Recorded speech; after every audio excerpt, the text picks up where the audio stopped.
these certificates, and each of us will welcome the new citizens, and then Mr. Rady, I think you have some remarks. Can you introduce him? All right, thank you.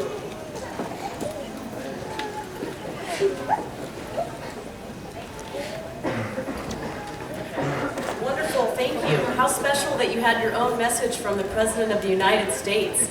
Let's give these young men and women one more round of applause. We are so proud of you.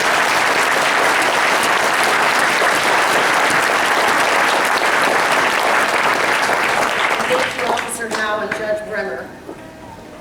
And now I would like to introduce our next speaker, Suku Radia, President and CEO of Bankers Trust, which is so generously sponsoring today's events.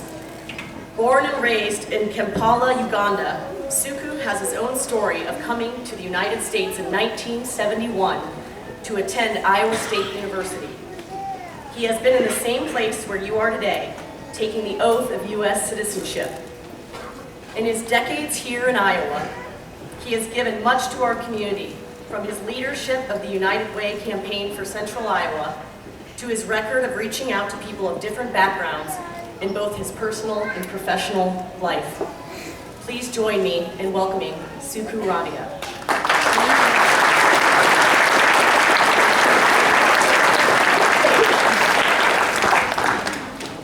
Good afternoon. Thank you very much, Mary. You know, as I was making my way up here just a moment ago, I looked at Governor Branstad, and he was surprised when I said I'm going to try and keep this serious. And he said, "Do you really know how to be serious?" And I guess you're right, Governor, I don't. You know, one time when I was introduced once, unlike what Governor Ray said earlier when he talked about the fact that the person introducing him said, "This man needs no introduction." In my case, they said, "This man needs no introduction, but he needs a conclusion." But on behalf of Bankers Trust, I congratulate you. We are an organization which has a very dedicated commitment to diversity, and 20% of our workforce is comprised of minorities. And of course, as an organization, we take a great deal of pride in speaking 27 languages, and a very large percentage of our workforce indeed is comprised of first-generation immigrants. Now, I happen to speak 7 languages, and I was going to keep my remarks brief, but I was going to try and do them in 7 languages, and Governor Branstad told me that it would be 8 when I learn English.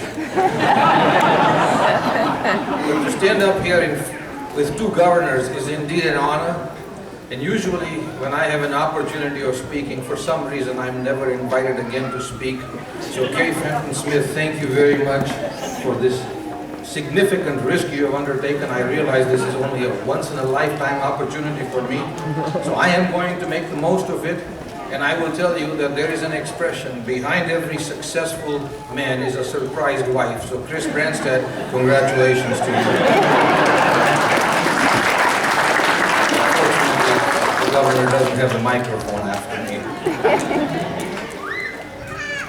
Now, 37 years ago, I became a citizen of the United States. So today is indeed a very, very special day for me, because I have the opportunity of welcoming all of you as new young citizens. Truly, my sincerest congratulations.